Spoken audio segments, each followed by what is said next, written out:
Blog Talk Radio.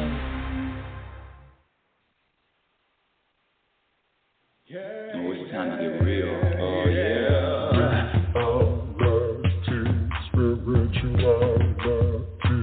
It's a new experience. Spirituality. Yeah, keep your ears open for this one now.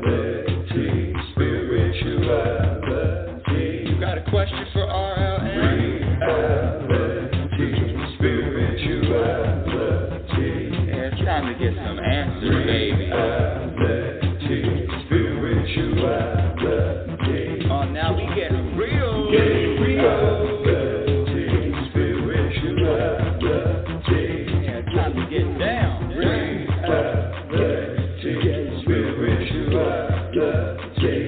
Yeah, you're gonna feel good now. Real good. That's what I'm talking about. Time to get real. Welcome, everyone. Welcome to Reality Spirituality with Global Happiness Specialist and Inner Peace Practitioner, Rebecca L. Norrington. Thank you for joining the show. You know, one of these days I'm going to have a camera on what behind the scenes, what happens before the show goes live. It is a real scene, man. It is a real scene. Wow. Woo-wee. Let me take a few deep breaths before I dive in. Welcome to Reality Spirituality. Thank you for sharing the show. The show is growing organically. I don't know how. I'm getting more followers on Instagram and Twitter and what's the other one? Instagram, Twitter, Facebook. I don't know how you're finding me, but thank you, and I appreciate all of you, and I appreciate all of you for sharing. Woo! Happiness specialist, inner peace practitioner, and I'm going to add oracle to that title too. No, there is no spoon. And a student, I am continually learning every single moment of every single day. There's something to do. I'm telling you right now, when you start practicing, let me just back up a little bit. Happiness is a practiced skill. Happiness is a practice skill, and when you start practicing, eliminating the program behaviors that subtract from your happiness, and adding the behaviors and adding the non-program behaviors, now I'm talking too fast. When you start cultivating the behaviors that have been proven to add to your happiness, guess what? The practice works. I promise you the practice works, but don't believe me. Try it for yourself. Welcome to Reality Spirituality, and I want to ask you the question right off the bat. How important, on a scale from 1 to 10, how important is happiness in your life? On a scale from 1 to 10, how important is happiness in your life? And when I say happiness, please know this. Happiness is a state of mind. Happiness is a state in mind. It's a vibration. It's an energy. It's a foundation. And when you practice, it becomes your identity. Your vibration is your foundation. So what are you rooted in? Only you can answer that. Let me give you my definition of happiness. My definition of happiness is the ability to be at peace regardless of what happens and regardless of what doesn't happen. Happiness is the ability to vibrate peace regardless of what happens and regardless of what doesn't happen. I visualize standing in a rowboat in the middle of the Atlantic Ocean. You're standing in a rowboat, and you know in the ocean there's tsunamis, there's wind blowing, there's waves up and down. Sometimes it's not that peaceful, and that's the analogy to life. Life is a lot of ups and downs, things happening unexpected. And how peaceful are you when life throws you one of those storms? How peaceful are you? Well, with the practice, hold on a second. Let me say a disclaimer. Practice it for yourself. Don't believe me. Practice for yourself. And today the topic, oh my goodness, the topic of comparing. And lo and behold, yours truly discovered, much to her chagrin,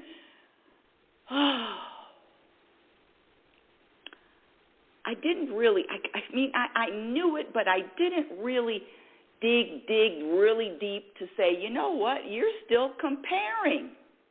You're not only comparing yourself with other people, but you're comparing, now that I'm in my 60s, but you're comparing who you used to be and what you used to be able to do. But I'm jumping ahead to the topic. Let me just stay with the brief introduction. And the introduction is this. There was I love to share this study. It is a study that was done by a hospice nurse. Her name is Bronnie Ware. Hospice nurse Bronnie, spelled Bronnie Ware. And you can Google it. It's called The 5 Most Common Regrets of the Dying. So she asked her terminally ill patients that had days to live, weeks to live, months to live, what are your biggest regrets? Can you imagine? Can you imagine what any of those answers were? What would your answer? Do you have an idea what you would answer? These people know that around the corner, in any moment, sooner than later, it's over. What were their 5 biggest regrets, most common regrets? And so these same 5 regrets kept coming up over and over and over again. And they were, in no particular order, I wish I would have pursued my dreams and aspirations and not the life others expected of me. I wish I didn't work so hard. I wish I had the courage to express my feelings and speak my mind. Believe it or not, sometimes I don't. But it's a conscious choice. But that fear to express myself, not so much. But the decision not to express, that's different. I digress. What is it? I wish I had the courage to express my feelings and speak my mind. Number 4, I wish I had stayed in touch with my friends. And, I don't really resonate with that one only because sometimes we outgrow friends. We outgrow people of in the past. And the last one is I wish I would have let myself be happier. And that's where I come in. How powerful is that? I wish I would have let myself be happier. When I was younger and I made a wish on my birthday before I blew out the candles and spit all over the cake, I always wish for the same 2 things. Number 1, to live to my potential. And number 2, I wanted to be happy. And so this pursuit of happiness has taken me a lot of decades, 4 to be exact. 4 decades of searching and finding and looking and what is it? Discovering. Well, the programming, and I'll be talking about programming. What is programming? Programming is whatever you believe to be true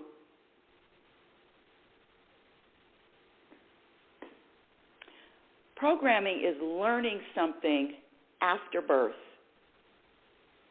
Programming is what you were not innately born with. When we popped out of the womb,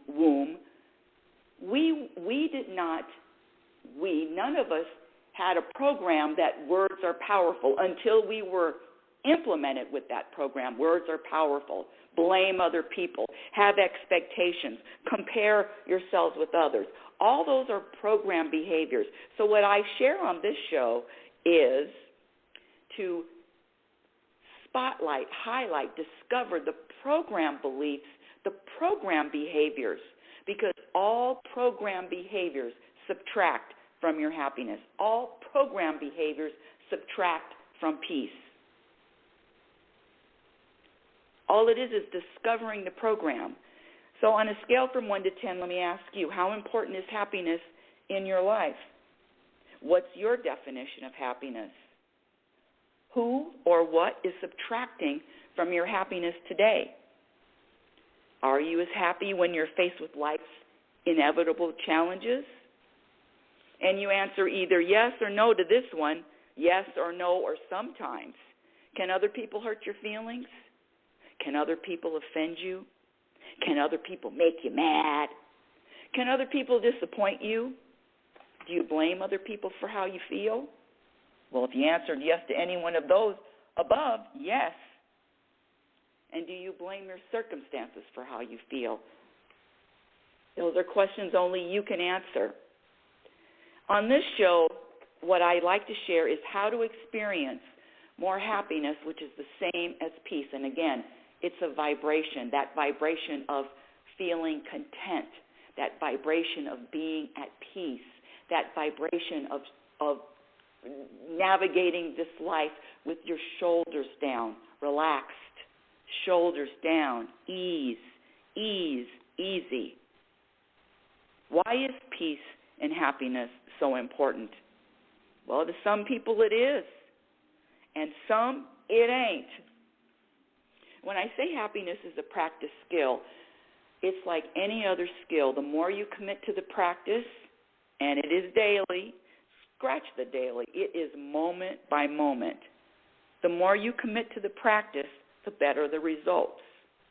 And so the question you ask yourself is, are you ready to prioritize happiness over everything else?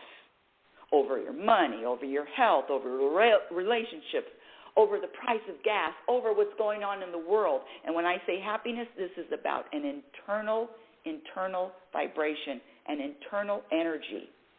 And whatever, and for all you do-gooders out there, I love you.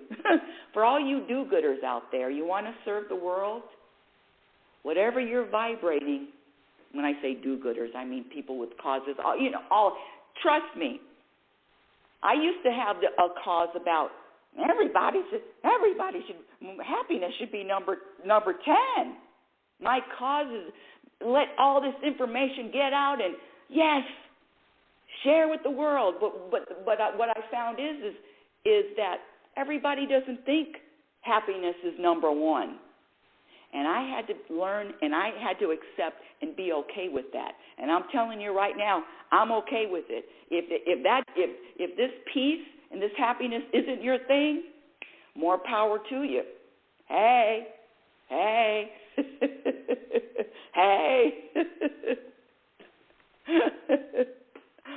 But it is number one for me. And one of the reasons why is when I say the practice works. The practice works. That is how in September 2021, when I was told to my face that I was toxic, that I've wasted 35 years of my life studying and pursuing happiness, that I've contributed zero to this planet, that I've accomplished nothing because happiness can't be measured. I'm selfish. Did I say I was toxic? I'm toxic. And if people that I talk to or people that I counsel don't employ at least 1,000 individuals, I'm wasting my time and I've accomplished nothing.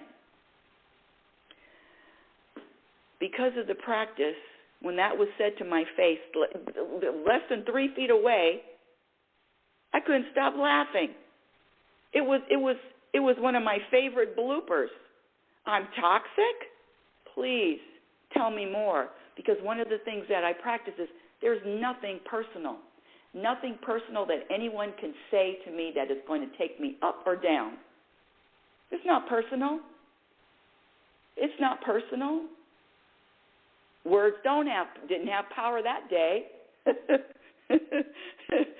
I've contributed zero to the planet. Well, thanks. Thanks. That's what the practice, that's the outcome of the practice. The struggle is always internal. All suffering comes from thinking that something needs to be different than what is actually happening. The truth is a vibration of satisfaction. Peace is a vibration of satisfaction. And when I say satisfaction, I mean a relaxed, I'm satisfied. This moment, this present moment is enough. This present moment is enough. I am enough. I do not have to do anything to feel peace. And I guarantee you, if you're not satisfied in the present moment, I promise you, you will not be satisfied in any of your future moments either. So it all starts in the present moment. It all starts in the present moment with acceptance, with trust, and surrendering and knowing that whatever is happening is unfolding in perfect order. The first part of the practice, when I say, is gradually eliminating those programmed behaviors that have been proven to subtract from happiness. And one of the programmed behaviors that subtracts from happiness is our topic today. I love this topic. I love it. Comparing yourself to someone else. Comparing yourself to others. Comparing yourself to who you used to be or what you used to be able to do. It is a program. It is a program. You didn't pop out of the womb comparing yourself to anyone. No, you had to learn to do that. And before I go on, the number to call in, I have a few people in the queue. The number to call in is area code 646-564-9619. Again, area code 646-564-9619, and if you want to ask your question, just press the number 1. And there will be a hand that is raised, and I'll see the hand, and I'll let you in to ask the question. The number again is area code 646-564-9619. 19er. The program of comparing. Comparing yourself to others. Do we compare the stars in the sky? This star is better than that one. I mean, we can see differences. And yeah, okay, I get it. One's big, one's small, one's older, but all the stars in the sky, the trees, the mountains. There is nothing out in nature that teaches, that shows that nature compares itself to anything. That is a man-made program to compare. And I don't know about you, but it never feels good to me. Maybe comparing yourself to someone else gives you energy or gives you a reason to do something. That's fine. But that comparing, and that's again, that comparing myself to anyone else and what they're doing, and this mind, this ego that'll say, you're not doing that. Look at that. They're way more advanced than you.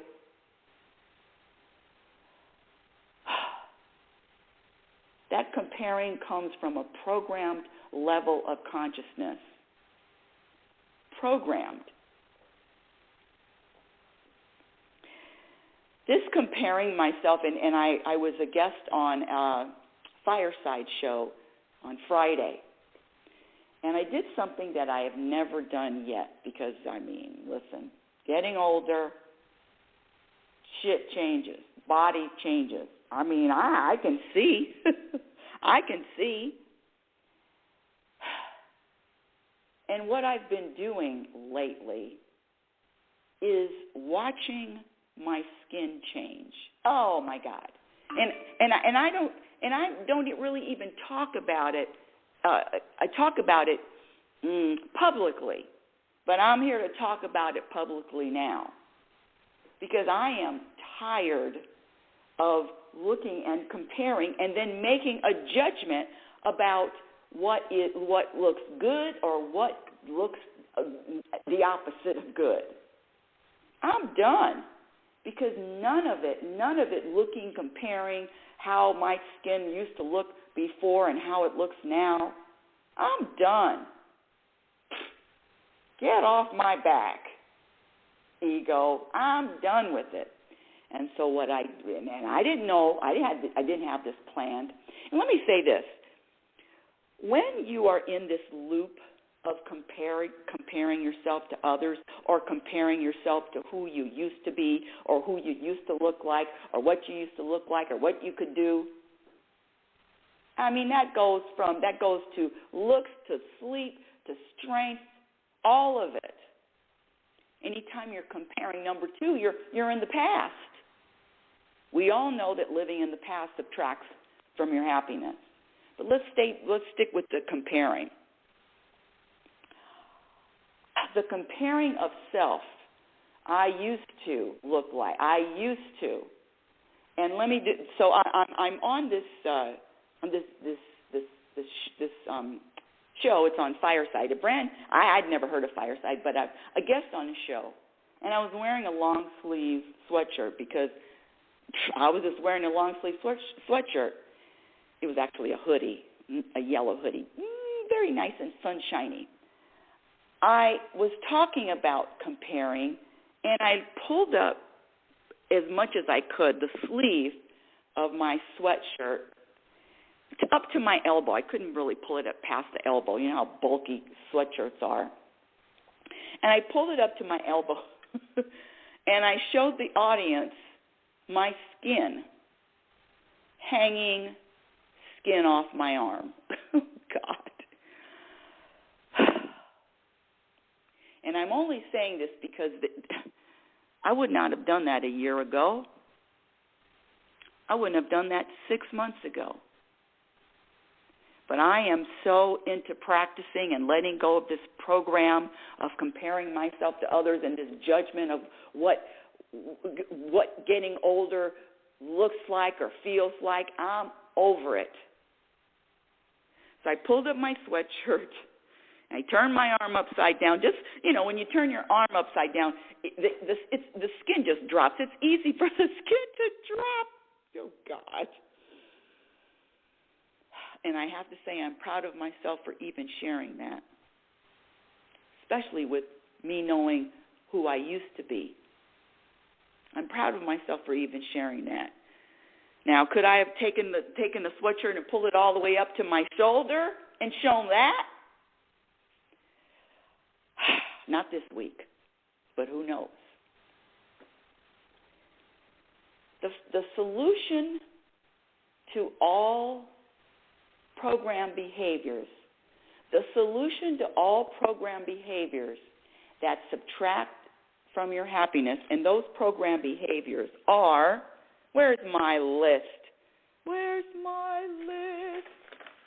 It starts with blaming anyone or any circumstances for the way you feel. Oh, look at that. Number 2 is comparing yourself to anyone else, and I have to add or compare yourself to your old, who you used to be. I have to add that one. That's a new one for me. Noticing what someone else is doing, talking negatively about what someone else is doing, thinking anything is serious, thinking anything is important, wanting someone else to think what you think is important is important. Sharing bad news or negative news for no reason. Why do we even do that? Having any expectation, giving power to words, having attachments, living in the past, living in the future, all judgments. Judgments of self and judgments of others. In fact, when you're judging others, it's only because you judge yourself. So it all starts with self. I said the struggle is always internal. Having a preference, having preferences. I like hot weather. I like cold weather. Listen, I get it, but how about just enjoying wherever you are in whatever moment? If it's hot, if it's cold. I had learned that when I moved to Oregon, and the fog and the overcast during the winter. I mean, I was a California girl. Where the hell's the sun? So now I'm comparing, and now if the sun doesn't come out, I'm feeling a certain kind of way. No. So having preferences, resisting whatever is happening in the moment. That means whatever the moment is showing you, whatever the moment drops in your lap, resisting it, you can either resist or you can accept. How about this one? Trying to control anyone outside of yourself. Complaining about something you don't have control over. Complaining about something you don't have control over. Wow. Can you think of anything that you complain about that you have zero control over? Getting embarrassed. Getting embarrassed just means that you care about what somebody else thinks. Taking anything personally. Worrying. We know worrying subtracts from peace. Worrying subtracts from happiness. And it's also a programmed behavior. All worrying is programmed. You did not pop out knowing how worrying. You learned how to worry. So whatever you learned how to do, guess what? Whatever you learned, you can unlearn. It's going to take time. Maybe it won't take time. But whatever you learned, you can unlearn. Here we go. This is a big one. Assigning a label to anything. This is good. This is bad. This is happy. This is sad. Life is an experience without judgment. Any kind of label requires a judgment. All judgments subtract from happiness. Let me get back to this comparing. You know what happened this week? And I have to say, ooh-wee. My mouth fell open. My jaw dropped. And if you've listened to the show, you know my latest favorite teacher is Guy Finley, Guyfinley. And I was listening to his talk on Insight Timer on Saturday. He has a free talk on Saturday, 8 o'clock. And, you know, he's an interesting guy. He has so, oh, my gosh, he's so deep, so deep, and I have to listen to his talks more than once.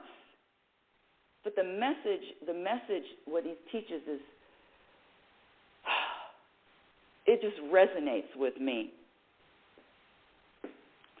Until the last week, I would say the last week and a half. Now, I found myself comparing, listen to this, comparing my level. Here we go. This is all mine. You know this is a story. If it's a story, it's all mine. You know it's my ego, and I'm sharing. Comparing my level of consciousness to his. Because this guy, whose name is Guy, looks out in the world and sees disorder, catastrophe. The world is all screwed up. And, you know, I look at the world and I see everything's in order. I know I may not understand it, but my little pea brain, I say, you know, the world is in divine order. I can't try to figure it out. I'm not going to try to figure it out, but I'm not going to judge it. And so for the last week, I've had a little conflict. You know, I'm a little, he thinks everything is chaos out there. Well, that's a big difference. I believe something different. Now, here we go. I start comparing what I think, my perspective, with his. And this Guy Finley has taken me to a place where, I mean, it's just opened my eyes to a lot of other things. And yesterday, I don't know what happened or why, but I was listening and he said, anyone that is searching for peace, hold on a second, he used the word, oh, shoot, it starts with an S. Oh, here we go, is sickening. Sickening. Anyone that is looking for peace is sickening. Now, that was the sentence. I have no idea what he meant or how that played in, but my jaw dropped. Sickening to search for peace? Kind of reminded me that Walter O'Brien telling me I was toxic and I've wasted 35 years of my life looking for happiness. It kind of, you know, I was triggered. I was what? because I was comparing myself. And also, I took that statement personally, didn't I? See, anytime I'm triggered, and I'm only going to speak for myself, I know I'm taking it personally.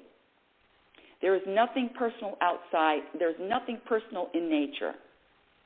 When the mommy penguin has more than one penguin, the penguin, the weakest one, is left to die. I think it's the same thing with eagles. I don't know. I'm not sure. Let me go back on that. But yes, comparing myself to someone else, comparing my conscious level to someone else. Again, the number to call in is area code 646-564-9619. Just press number 1 and you can speak with me directly. So here I am comparing myself. Oh, I have someone in. Comparing myself with my favorite spiritual teacher. Let me just press area code 415. Welcome to Reality Spirituality. What's your first name? Hi, this is Ann. Hi, Ann. Welcome to Reality Spirituality. Thank you for calling in. Do you have a question? What's going on? Yeah, I'm taking a big leap and moving to a city that I don't really know people, but I just feel I want to go there. And it's different. I mean, I've moved in the past, but I've always had a friend to stay with at first or had, contacts there. So I just have a lot more anxiety about this move. This feels so different than other ones in the past. But I know I need to stay, positive to get I want everything to go smooth and positive. So I need to keep that mindset.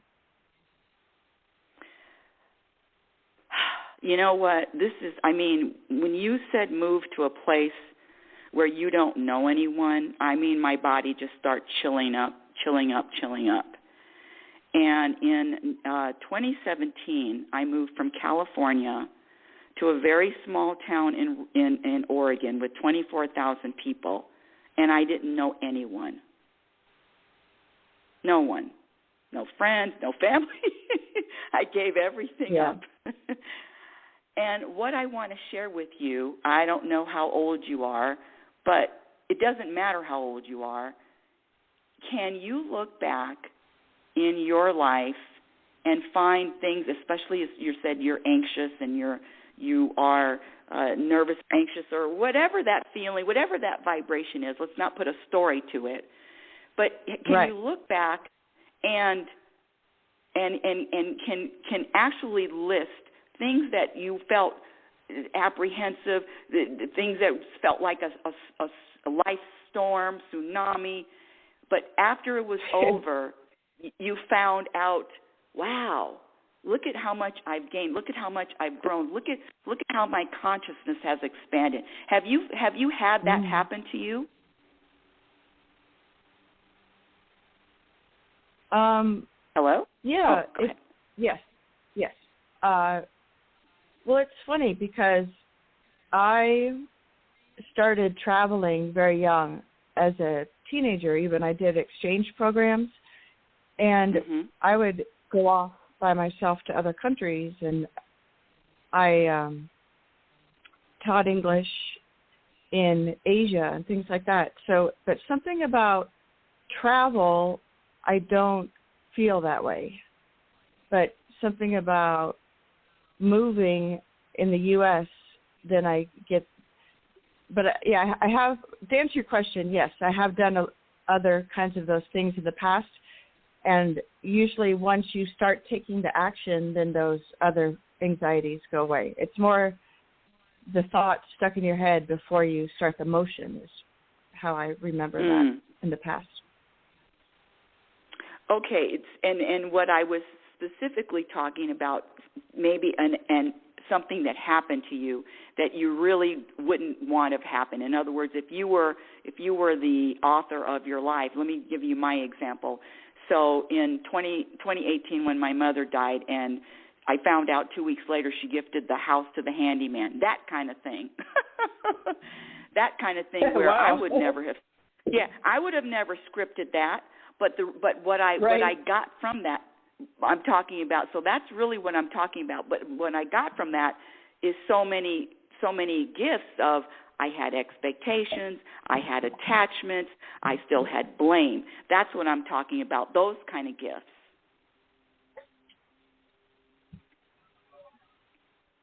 I guess I don't understand the question. You mean things that have happened to me in the bad in the past? Yeah, let me scratch this and let's move on to something else, because I can feel what you are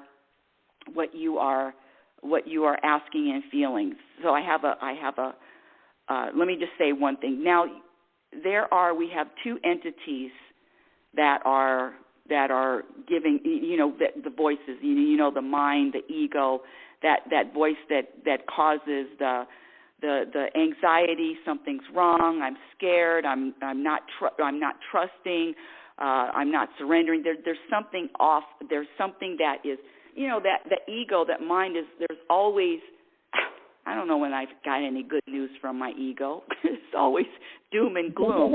You follow me on that one? Yeah, definitely. The ego doom and is gloom. Like, that movie, Inside Out. Remember Inside Out? And there was a fear inside that would be like, don't touch that. Yes, exactly. I'm getting chills again when you're speaking. Yes. So when because I have those same critical voice too. I'm not immune to it. But what I practice is, instead of identifying and saying I am scared or I am frightened, well, there's an entity that I put on the stage, and it's just like watching theater. I'm in the audience, and I'm watching this entity, bothered, scared, worried, that kind of thing. So it's really a witnessing as opposed to identifying with it. Okay. Yeah, that's helpful. Thank you. And number two, the other thing is the practice. The practice of, so a question, do you worry? Yeah. I can't seem to stop it. Okay. And when I talk to anyone, first of all, the first thing to do is acceptance of wherever you are and whatever you're doing, including worrying and not being able to, quote unquote, stop it. So the first step is acceptance. And the second thing is, the only reason, the other thing is, you did not pop out of the womb knowing how to worry. You learned that. Worrying is not an innate behavior. Right. And so what you learn, you can unlearn. And and why do people worry? There's only one reason. It is lack of trust.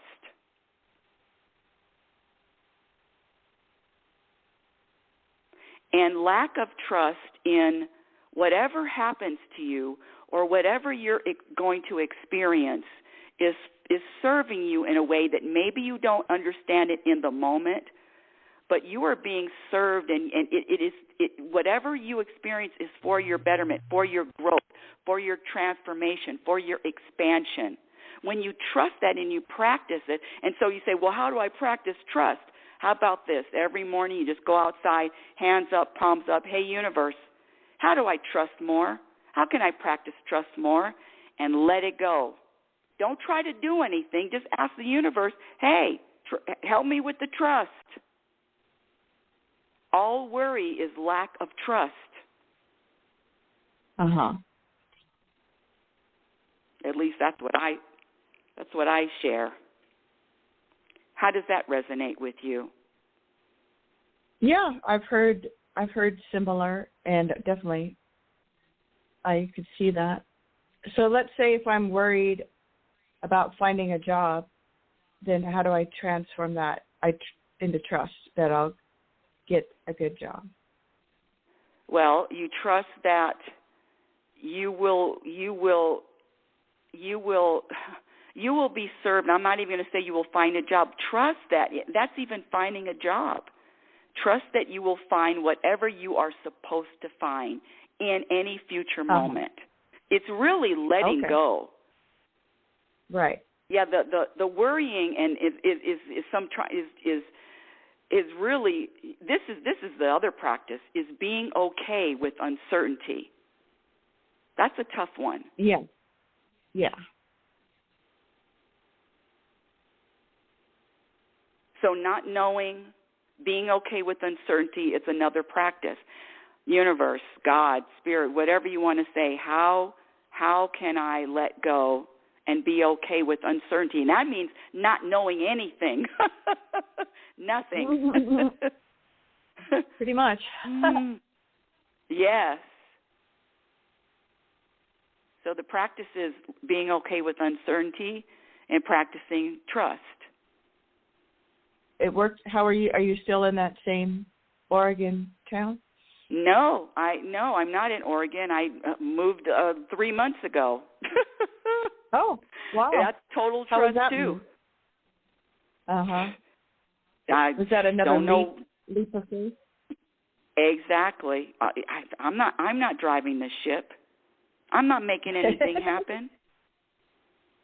I'm not. Yeah. You think if I was driving it would look like this? Hell no. I'm not driving.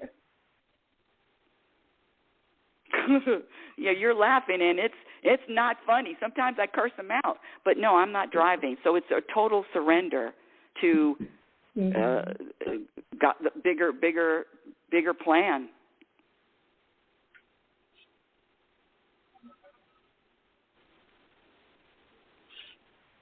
All right, thank you. I feel good. I have some more tools to use. Well, I really appreciate you, and I really appreciate you calling, and you're not the only one. I've struggled with it, still struggle. I mean, all of us. If we're programmed, we struggle with the programming, and the program is to worry, and the program is to want to know what's going on, and the program is to try to control what the future. Come on, it's our plan or it's God's plan. Who do you think's going to win? So you either ride the ride of life with if you're on a roller coaster, which it is, you ride the roller coaster with your hands up, all relaxed and enjoy. Wee, wee, wee! Oh, I don't know what's going to happen. Oh yeah! Or you're holding onto the bar for dear life, and you worry and you and all of that. And again, remember, accept it all. Accept where you are in this present moment. Accept it. No criticism of yourself, my dear Ann. No criticizing self. Accept that first. Yeah. You know, we don't want you to be different. We want you to be just the way you are and let the universe work its magic. Okay? Okay. Call me anytime. All right, thank you. What a great call. What a great call. See, listen, we're all more alike than we are different. All programmed to believe. Now, here's some behaviors that add to your happiness. Surrender, trust, acceptance of self, living consciously, being okay with uncertainty, letting go of this illusion of control. Patience. Well, that's another one I wanted to say. Patience. Have patience with your growth. Self-awareness. Witnessing that ego as opposed to identifying with it. Whew. Well, that's the end of today's show. Thank you for listening. Reality Spirituality Radio is heard every Sunday at 9 a.m. Pacific Standard Time. Visit my website. It's going to be updated soon, RebeccaNorrington.com. Follow me on Twitter at RLNorrington. LinkedIn, my Instagram handle is Reality Spirituality. I have people following me. I don't even know where these people are coming from. My YouTube channel is a work in progress, but trust me, a lot of things are going on, but I have no idea when. My first book, Reality Spirituality, The Truth About Happiness, can be purchased on Amazon.com, and my second book, the one I'm writing now, is called Program for Unhappiness, and it's going to be out sometime this year. Remember, until next time, my dear audience, I want you to remember who you are. You are a physical extension of the universe. You're always evolving. You're always changing. You're always growing. Love is patient and love is kind. Be patient and be kind to yourself. Accept yourself exactly where you are. Be your own best friend. Remember, you cannot have a happy ending to an unhappy journey. You've been listening to Reality Spirituality Radio with yours truly, global happiness specialist, inner peace practitioner, oracle, there is no spoon, and student. Remember, happiness is a practice skill. Your experience in every moment reflects on what you practice. Thank you for listening. Oh, it's time to get real. Oh, yeah.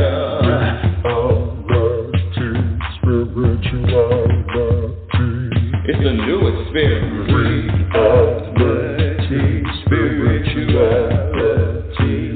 Yeah, keep your ears open for this one, man. You got a question for RLN? Yeah, it's time to get some answers, baby. Oh, now we getting real.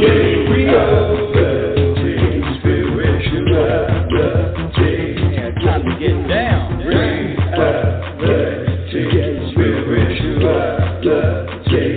Yeah, you gonna feel good.